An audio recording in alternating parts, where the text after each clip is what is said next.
एक बार गौतम बुद्ध उपदेश देने एक गांव में पहुंचे।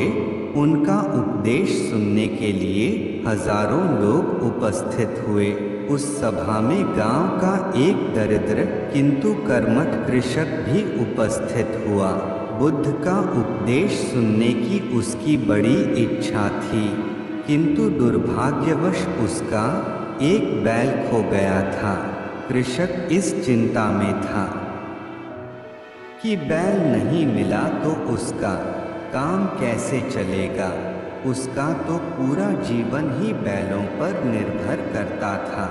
वह धर्म संकट में था कि गुम हुआ बैल ढूंढे या बुद्ध का धर्मोपदेश सुने।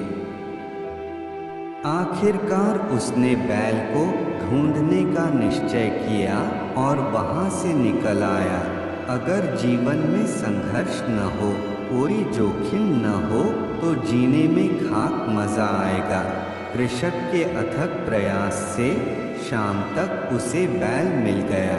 दिन भर का थका हुआ और भूखा प्यासा कृषक इसके बाद सीधे प्रवचन स्थल पर पहुंचा। उसने बुद्धदेव को प्रणाम किया।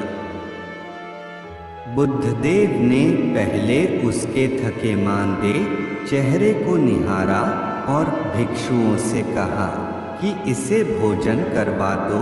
कृषक के तृप्त होने के बाद बुद्धदेव ने उपस्थित जन समुदाय को संबोधित करना शुरू किया।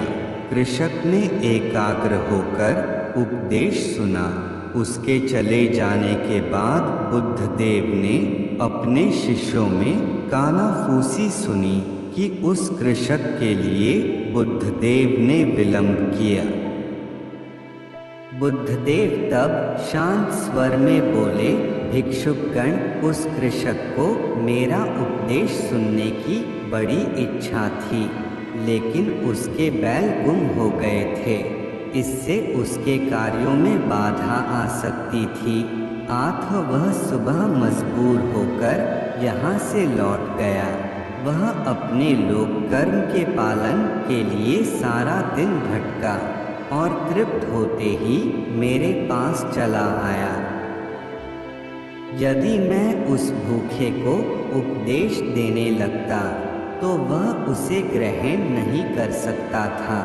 याद रखो, क्षुधा के समान कोई भी सांसारिक व्याधि नहीं है। अन्य रोग तो एक बार की चिकित्सा से शांत हो जाते हैं, किंतु पेट की आग बुझाने के लिए चिकित्सा रोजाना करनी पड़ती है।